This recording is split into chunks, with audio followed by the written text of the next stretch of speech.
So I hire all my people off of Upwork. All right.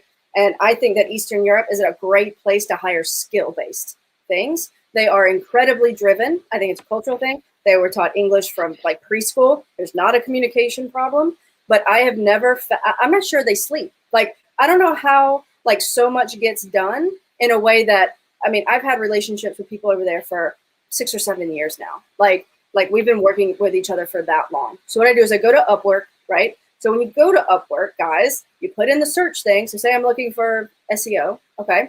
Put it in the search thing and it comes down, and over on the left, you have more filters.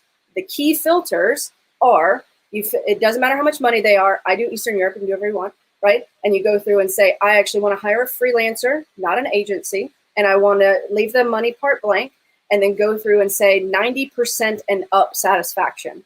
I actually don't communicate with anyone ever on the platform that's less than 100, okay? Because I don't have time.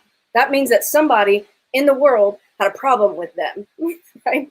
Not my fish to fry, okay? So 100% satisfaction, and they have made over $10,000 on the platform. Boom, A players. What is it that you've learned about hiring people? Is it culture? Is it skill set? Or is it something else?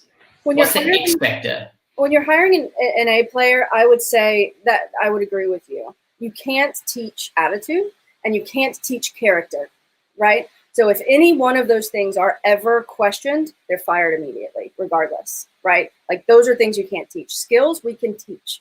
I need you to do this thing. This is how I do this thing because I have SOPs, right? People who don't have the operations department in their company filled out, that's why they can't find anybody that works for them or to do very good. It goes back to what we talked about at the beginning. It's on them, not the person, right? So we can teach almost any skill, right? So long as that person has some sort, like if you're going to go on Upwork, they've worked in it at some level, right? But it is the attitude. It's, are they A players, which comes down to character and attitude.